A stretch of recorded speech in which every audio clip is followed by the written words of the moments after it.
Thanks for logging into Delayed Sequels, the trial of Harper Lee. I am Abby Reimel, your host tonight. Before we begin, I want to go over just a few items and mention some upcoming programs. Please keep your mic muted unless you have a question. Our moderator tonight will be happy to answer your questions as they come. When you do have a question, you may raise your hand or type it in the chat. This discussion will be recorded and will be available in the next few days on the library's YouTube channel. We have some great upcoming programs. I just want to mention real quickly, mini mystery writing contest is going on right now. It began with a bang. Submit your work of flash fiction, 250 words or less, online at oneread.dbrl.org or in person at any of our locations. We will be accepting entries until September 25th. Also, the big deal at the end of this month is, of course, the Author Talk, which will be a live Zoom event.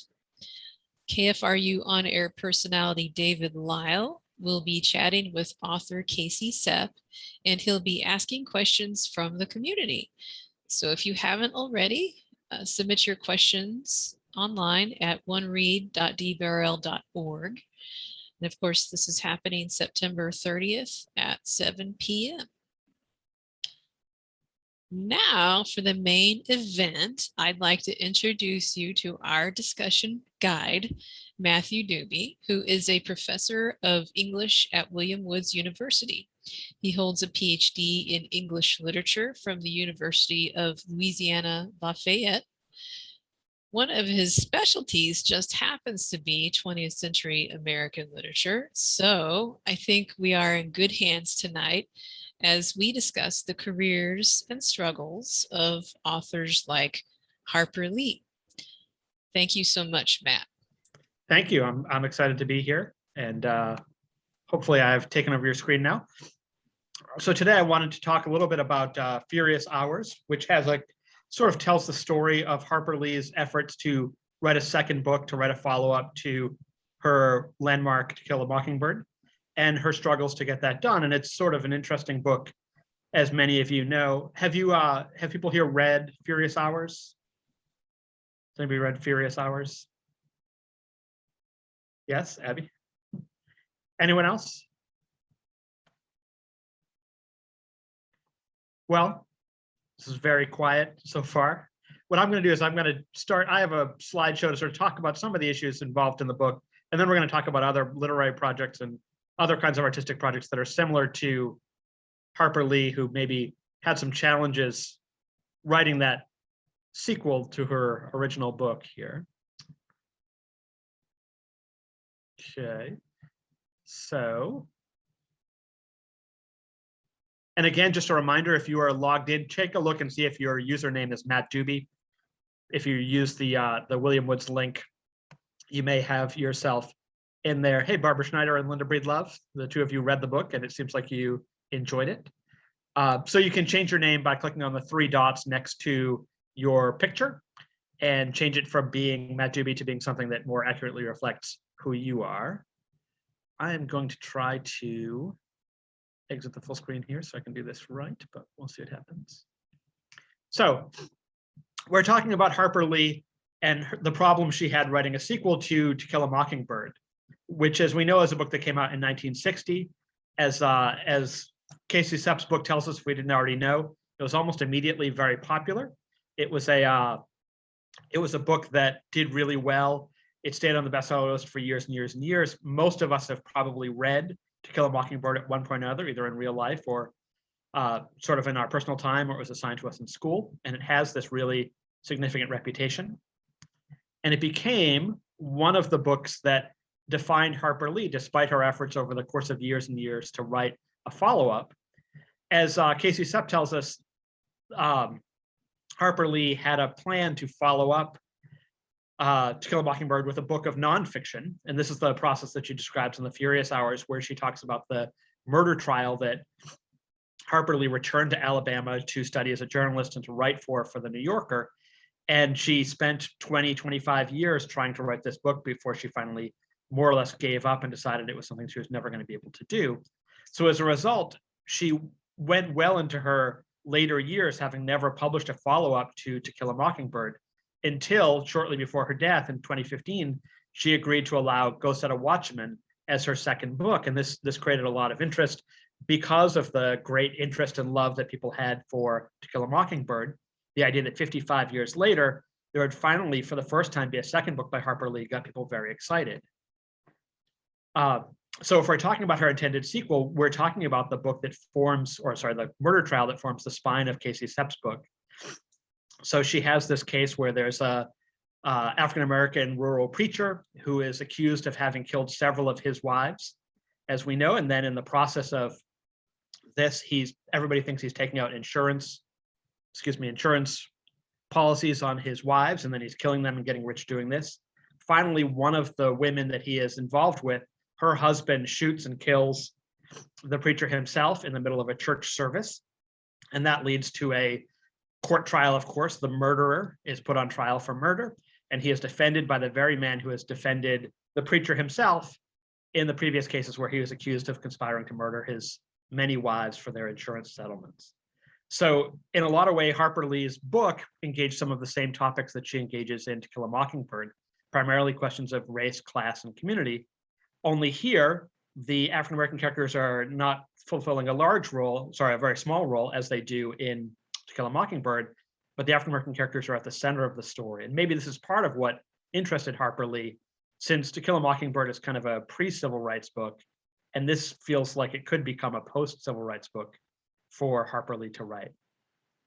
As we know, if we read Furious Hours, that Harper Lee became very interested in what we now know as the nonfiction novel, because before she came to write the book, she traveled with her good childhood friend Truman Capote, the author, as he went to Kansas to investigate and learn about the killing of the Clutter family, a murder case that for him becomes one of his most famous books, one called In Cold Blood.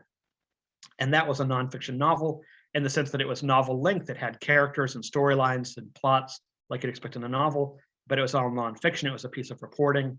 And at the time that, Truman Capote put this out, this was a very daring form, a very new idea that you could take nonfiction elements and instead of writing traditional journalism, you could present them in a novelistic way. And we see in Sepp's book how this maybe really interested Harper Lee and gave her some ideas about what she could do with her own experience of seeing the trial and asking questions and trying to put it together in the case of the Furious Hours.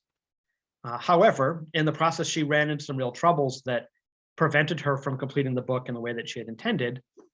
She had these big questions like, who is the villain of the story? So on the one hand, you have the preacher who has perhaps murdered several of his wives for insurance settlements, but he is not the one who's on trial here. In fact, the man who murdered him is the one who's on trial. So that makes it complicated. She sort of has this confusion about villain and victim. There's no Atticus Finch in the story. Atticus Finch, as we know, is sort of especially the moral center of the movie, but also plays that role to a surprising degree in the novel. And without an Atticus Finch, I think she maybe struggled to understand exactly how she could tell the story, whose story she was telling, and all of these things prevented issues for her that ultimately she was never able to resolve in writing her book. So we never see Harper Lee's version of this story. When she did actually bring out the sequel, there's this 55-year gap between To Kill a Mockingbird and Go Set a Watchman, and it is perhaps actually a prequel. So we've learned since then, since it came out, that Go Set a Watchman is more or less part of the original book that Harper Lee wrote and tried to get published. However, at the time when she turned in this original manuscript, her editor said, I don't think this story is really working for you quite yet. I'm not sure you're telling the story you want to tell. And that story presented two alternate timelines. One of them was the story of an adult character who is like Scout, an adult version of Scout, who returns to our small town, and in the process reminisces about her life as a child growing up there. The editor said, focus on that stuff about childhood. That's the stuff that's really great. And she developed that material into a full-length novel that becomes To Kill a Mockingbird. What Go Set a Watchman is the material that remains, which is Scout as an adult, returning to her small town and being kind of disturbed by the way that the town hasn't progressed, that the racial politics of the town have turned kind of toxic. And in that version of the story, Atticus Finch is somewhat of a racist and hasn't really been able to keep up with Civil rights issues, and move forward the way that she wishes he would. So in some ways, Ghost at a Watchman is a story about a young girl who returns home and is disappointed in her father and discovers that he's not the hero that she thought he was. And that's kind of a much more depressing story. And as a result, when the novel came out, a lot of readers from 2015 were surprised, thinking that this was going to be another uplifting story of people doing the right thing and having this deep moral code and being able to resolve the issues that they encounter. And instead, you have a character who was once valorized, who once seemed like a hero, who is now a lot less than that in the case of Atticus Finch. And also you have a protagonist in the adult Scout who is not as appealing to us. She's not naive and innocent in the way that she was in the first book and idealistic. Instead, she's disillusioned and sort of let down. And a lot of people wondered, what was Harper Lee even doing publishing this book at all? And it led to several controversies about its publishing. Because at the time it was published, Harper Lee herself was considerably advanced in years, and people had suggested that she had issues with senility, for example, and some of her cognitive functioning and her decision-making may have been compromised. She was living at that point in a nursing home and she had full-time care. She had some serious changes in her life around this time. So for years and years and years, her sister had been her primary caretaker, had been her primary conduit with the outside world. Harper Lee became something of a recluse after she returned home to begin working on what would become Casey Sepp's book, Furious Hours, to work on that manuscript. It didn't go out very more. So her sister was sort of the public voice for Harper Lee and responded to a lot of her concerns.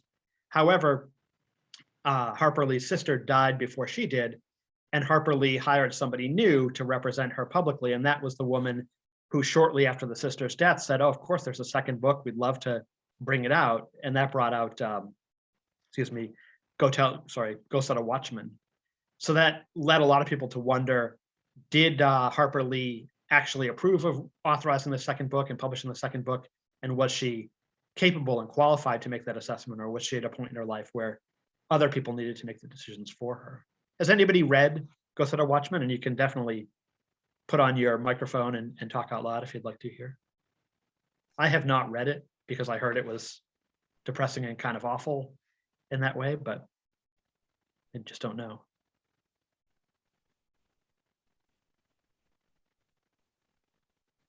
Anybody read the?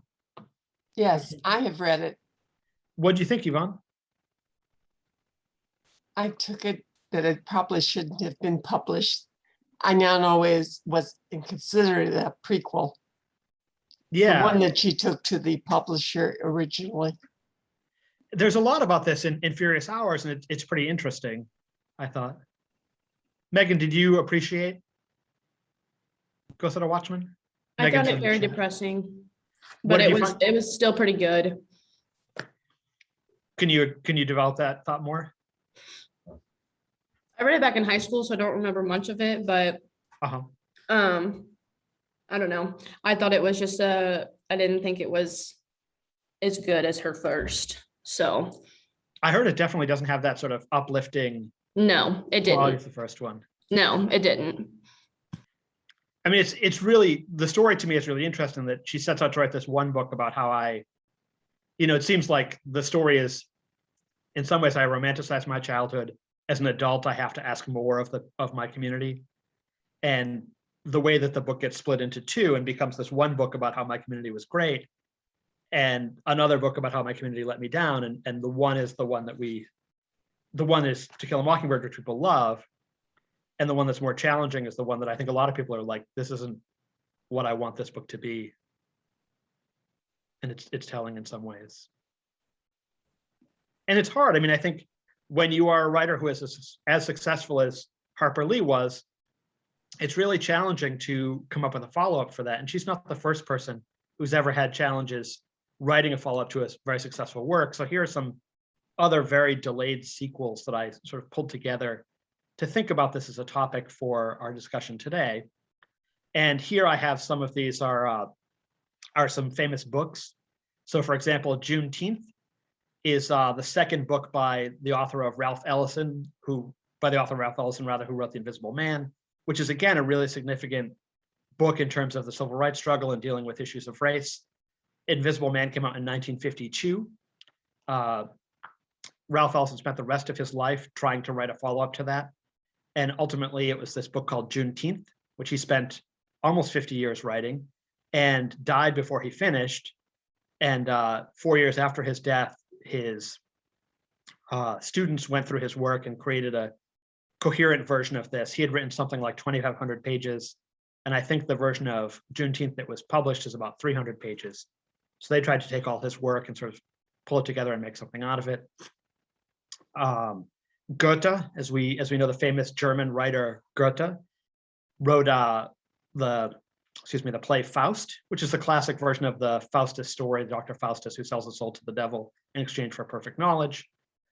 He wrote the first part of Faust and published it in 1806 at the height of his fame.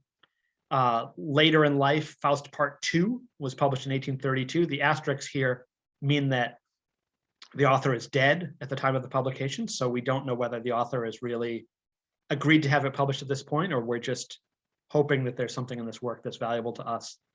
And then we have the Game of Thrones series, which I think some people here are probably familiar with, the Game of Thrones series, based on on which the HBO show is based, where George R.R. Martin wrote several of the books, but hasn't finished the last book to this point, where the makers of the TV show who are adapting the novels had to begin making up original stories and try to figure out how the story ended.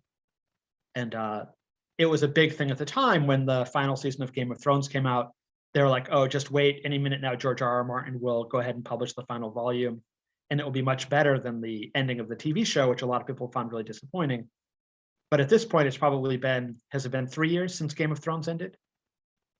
And it seems like we're no closer to seeing the final volume at this point either. So those are some classic books that have had delayed sequels where the writer hasn't been able to land the plane if what they're trying to do is the follow-up for their very successful work. There have been some films that have had long delays. So for example, Bill and Ted Face the Music is the third sequel to the Bill and Ted movies, with a gap of about 20 years between those. We have Mad Max Fury Road, which tries to reimagine the series several years after the trilogy of Mel Gibson movies. Blade Runner 2035 is a sequel to the original Blade Runner movie with a gap of, 40 years there. Top Gun Maverick, the sequel to Top Gun, is supposed to come out this coming summer. And in 2008, sorry, I'm gonna go back here.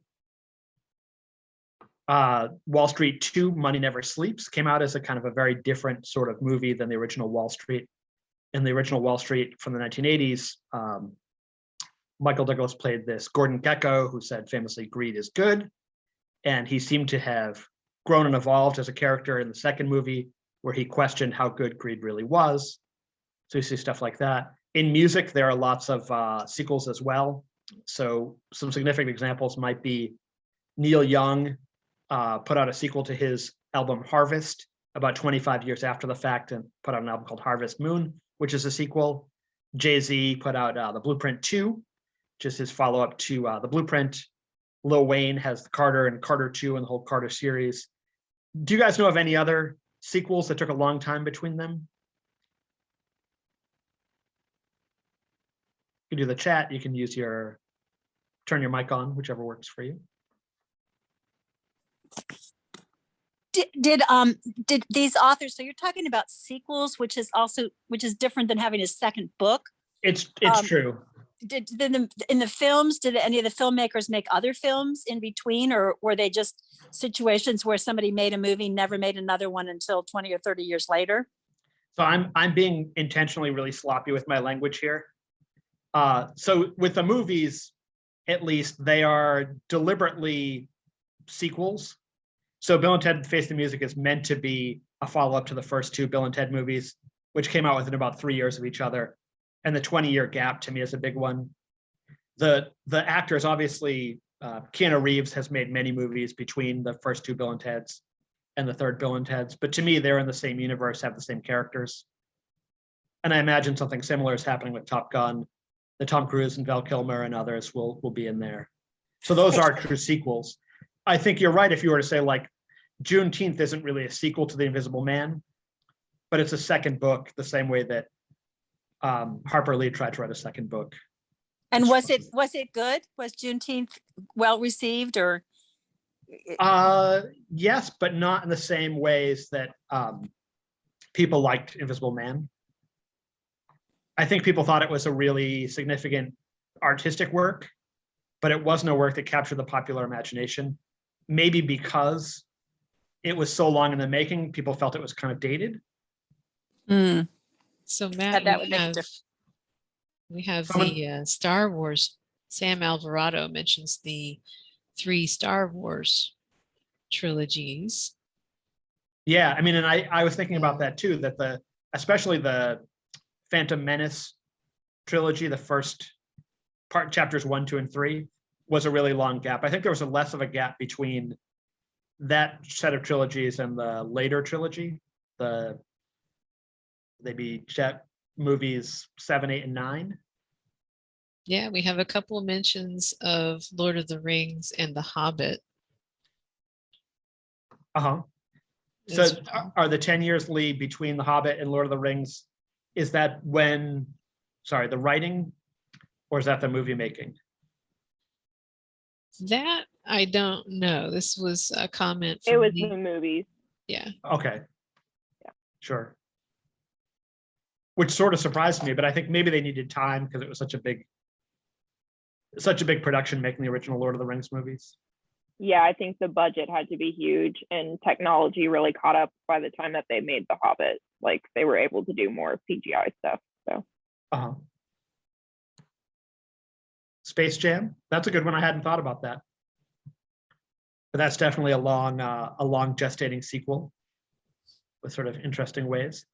I have a couple questions about what we might talk about and how we might think about this, but I'm very interested in your thoughts. And I want to start off just by, I'm going to try to type here in my presentation slides. Which sequels were you all talking about? Which ones do you have theories about? And you can put this in the chat or you can use your mic. Works just as well either way.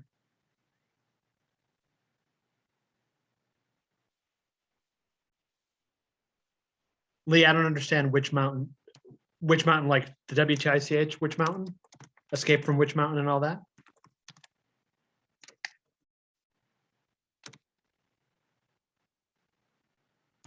I haven't thought about that series since the 70s. Tell me more.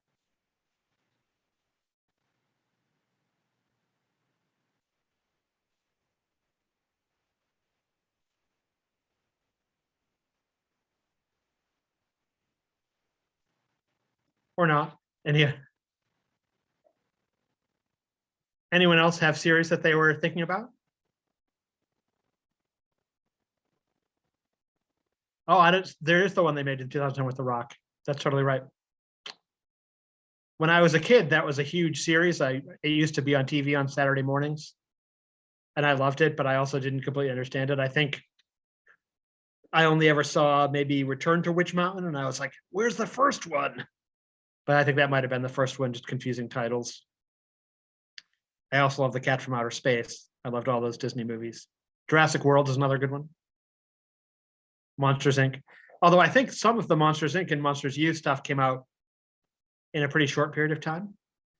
Why would we want to make a sequel? I mean, what do you think the motivation is for Jurassic World or the Witch Mountain movies?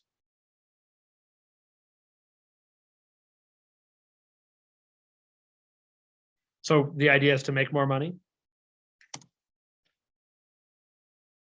Where's my dollar sign here? Here we go. I think they make sequels a lot of times for nostalgia purposes. They had an audience of people 15 years ago who were kids or young people and loved a film. And so they just think, oh, well, we'll just like make a new version or like add something to it or whatever. And we've got a ready-made audience. Sure. So we have ready-made audience. There's also this idea that we could reach a new generation of people. So the idea is that if it worked once, maybe it'll have an appeal for other people. So this seems to me the case with something like Space Jam, which was really popular, but I think the original audience for Space Jam, which was, say, young people in the 90s, have grown up now and are less impressed with their kids, rather, are less impressed with Michael Jordan and want to see a sports star that they know. And also, as we talked about with some of the other stuff, with the Lord of the Rings versus the Hobbit, for example, CGI is much better than it was. You can do a lot more with special effects and things in the new Space Jam that you couldn't do in the last one. Do you ever think that maybe artists also have ideas that they didn't get across the first time, that they're genuinely inspired to spend more time with these characters? I mean, I think that's possible. You know, not everything's generated by money. Lots of people write and never make any money at it.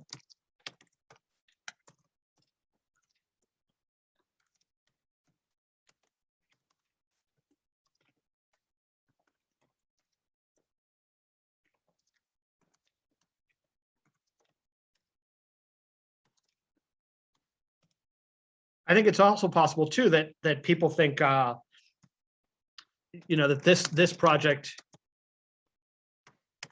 reinforces my sense of value. In other words, a lot of people, by the time that they get to the point where something is successful enough that other people know of it and really like it, they have tried other things that haven't worked quite as well. So there's this fascination and this need to go back to the well, to the same kinds of ideas that you had previously, to say like, well, this is the idea that people seem to like. So I'm very interested in sort of sticking with that and doing more with that particular set of characters or ideas or concerns or settings, whatever it turns out to be. Why do you guys think sequels are hard to do well? Because I do think that they're challenging. Sequels are rarely as good as the original. I think sometimes it's just pure disappointment, the fear of like disappointing your fans with leading a character line or plot line to somewhere that might not have been the obvious choice or the choice wanted by the audience. Okay. So you're doing something, the new thing is not what the audience wants. Do you have a particular case in mind? I don't know. There's been like a couple of books that I've read that I really loved the first book, and then the second book took the character line in a direction that I didn't think fit like the values that the author had established in the first book. And I thought it kind of was hypocritical of the character line it had started with originally. It sounds like you're saying you're thinking of a specific series. Would you be willing to share what it was? Yeah, it's I don't know. I think of I'm trying to think of the name of it right now, the second one, because I didn't like the second one. Uh-huh. I'll come back to you on that. Okay. There's some ideas in the chat here that I'm gonna try to bring into our discussion. So sequels just completely remove all progress in the first story. It's hard to build on a previous story without destroying it. So this is, to me, the problem with like, you want to leave a good ending alone, right? So if the first book, movie, album was really good at what it did, it probably has a sort of way that it closes that feels really satisfying to us. And reopening it and doubling the length, tacking something new onto it, kind of makes a mess out of that ending in ways that I think can be very true. It's hard to improve on the original, therefore making it underwhelming. So I'm going to say that's something like the originality factor.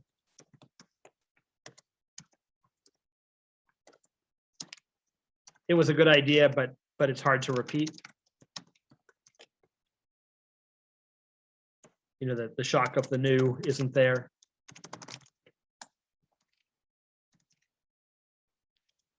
I think a big part of sequels not being as good as the originals is primary characters. who are well liked from the originals die in the sequels, or something happens to them, and it kind of pisses off the people who were used to the original. Sure. Like Thorin Oakenshield in Lord of the Rings, that made me mad. I can see that. Is anybody a Harry Potter fan? I'm not a big Harry Potter person, but I'm sort of curious what people think of the Fabulous Beasts stuff, or Fantastic Beasts, it's technically prequels, but I get the impression that people don't like them as much as they like the Harry Potter books.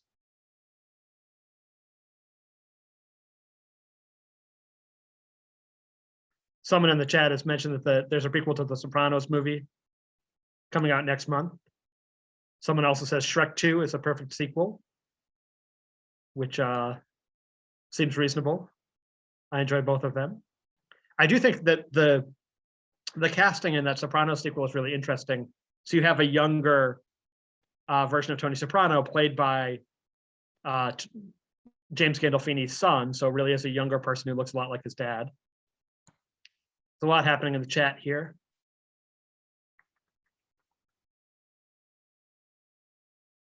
So sometimes somebody said the originality factor is lost and the sequel, is predictable.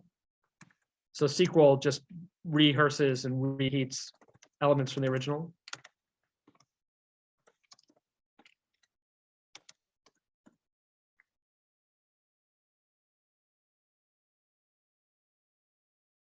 Sometimes we can't keep the same actors from the original.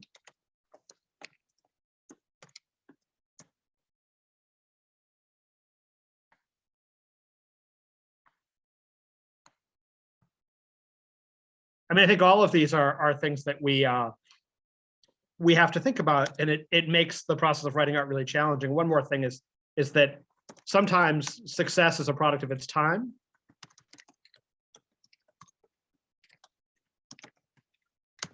So it may hit differently after time has gone by. So for example, Top Gun was really big in the 80s. And I think people who enjoy Top Gun now enjoy it for a lot of nostalgic reasons. And I feel like that 80s nostalgia is not going to be present in the new movie, which is obviously set in the present time period. So for example, I just don't expect Top Gun Maverick to do as well as it did there.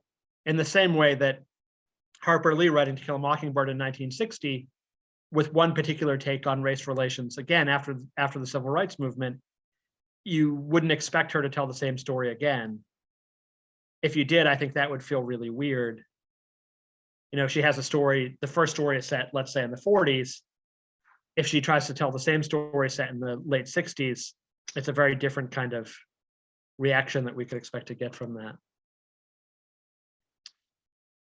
Finally, what do we think about delayed and never released sequels?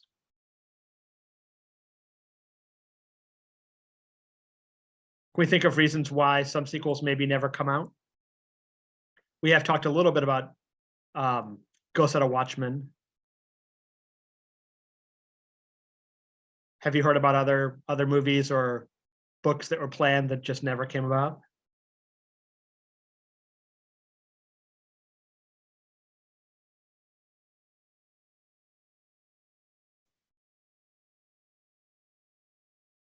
I think it's hard to answer that question because if they didn't come out, we wouldn't know.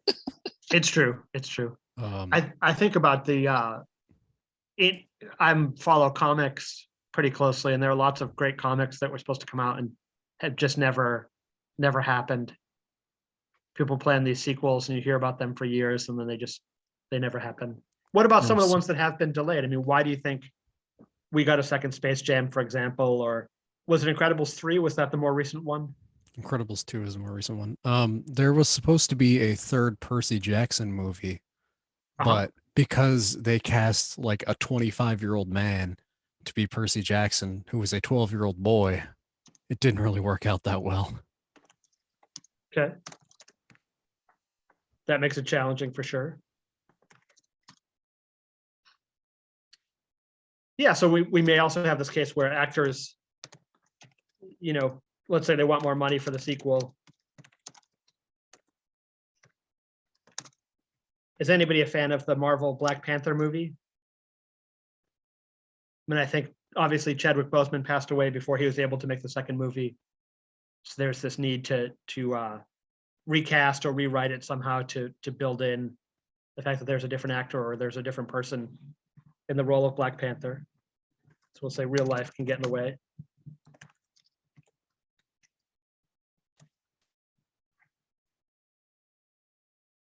Do you ever think that some authors just can't handle the pressure? That they don't think the comparison will be flattering?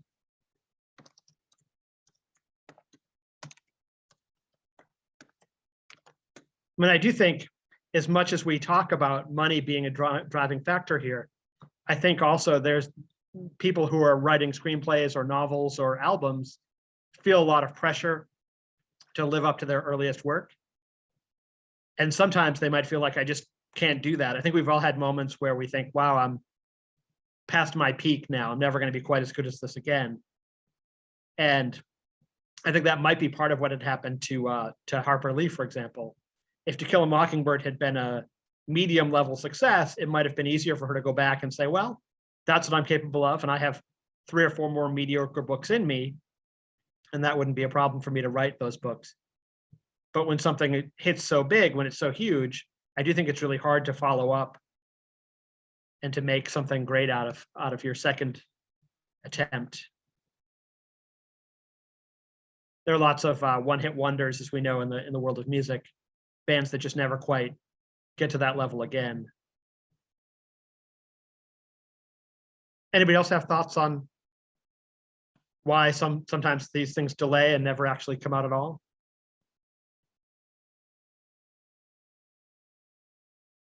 I have one last question here, and this is primarily for folks who have read the book, but anybody can sort of chip in here. I mean, do you think that Furious Hours is the real sequel to Kill a Mockingbird?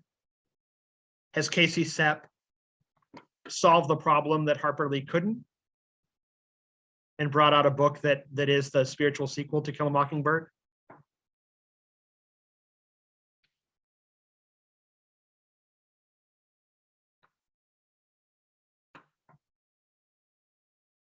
I mean, it is the story that Harper Lee, we think, set out to tell in her book. Some chat here. Marilyn thinks it's not the real sequel to Kill a Mockingbird in the chat. Anybody, Marilyn, would you like to expand on what you're thinking there? I just, I don't think there's any connection. Really? Yeah. Sorry, I keep trying to move the chat box and it gets giant and hides all your faces. I mean, to me, it seems like she's telling the same story as Harper Lee wanted to tell.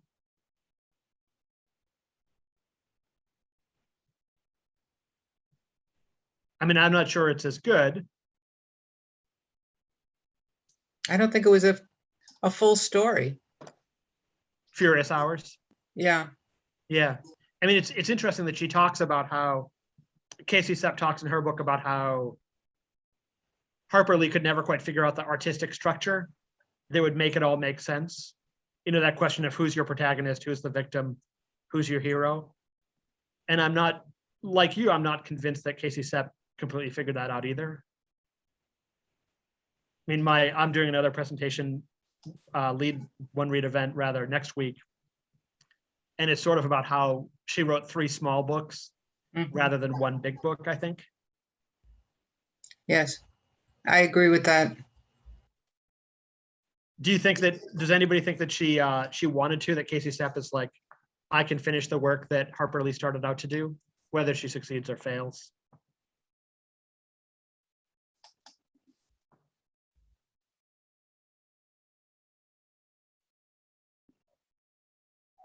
I do think, I mean, I think Casey Sepp has some ambition here, and maybe it's some hubris to do something as grand as write the book that Harper Lee couldn't write. Maybe somebody can be really obnoxious and ask this when when she's here doing her author talk. You'd probably be very rude. But I do think there are elements here where she's reconstructed Lee's story, and maybe in her mind, and I can stop sharing right now, she thinks that the hero, the missing character that would have made the story come together, is Harper Lee herself. That Harper Lee is afraid to put herself in the story of the preacher and the murder, but by Casey Stepp being able to put Harper Lee in there, she is able to make an artistic presentation that ties it all together. I don't know. That's sort of my possible take. Anybody have thoughts on that?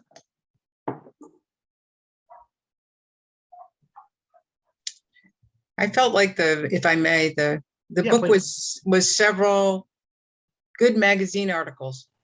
Sure. And not all of them were equally good, but I thought they were, Yeah. all pretty good. And, it was interesting. I just did not feel it had any of the power. It was interesting. It wasn't moving or thoughtful like To Kill a Mockingbird was. It was just interesting. It was. Yeah, like magazine articles instead of a novel. Yeah. I mean, I was interested in her life and what happened to her, Harper Lee. That's a narrative of a person's life. To me, that's not a great novel. And I did think that was the most moving part of the book. I mean, I felt like she really captured the conflict that Harper Lee felt and Harper Lee's struggles. I feel like she understood that Harper Lee as a character better than she did the other two characters. Though they were interesting. I mean, the preacher was definitely like a character in the sense of like being interesting and having a wild personality in life. But I don't feel like I understood him. It felt like it was exterior in the way that she was able to get into the psyche of Harper Lee, I thought, in a way that was pretty compelling. Mm-hmm. I agree. Yeah. Well, that's most of our presentation today. If you came from William Woods and you'd like to get lead points, please send me a message in my email. I'm going to type my email in the chat just to make sure I can get your information and send it along to Debbie. It's just mattdube@williamwoods.edu, but it's there in the chat too. Send me an email and I'll get back to you, and I'm going to need the last digits of your ID number, but we can sort that out in email. Otherwise, thank you everybody for coming. I really appreciated having a chance to talk about this book with you. Abby, do you have final thoughts?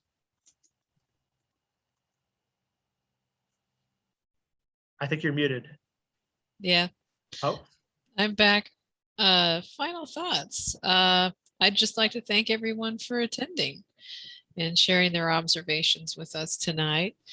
A quick reminder, if you want to register for any of this month's great One Read programs, visit oneread.dbrl.org. Thanks again to Professor Dube for our discussion this evening. And thank you all for tuning in. Thanks, everybody. It was a pleasure. Good night.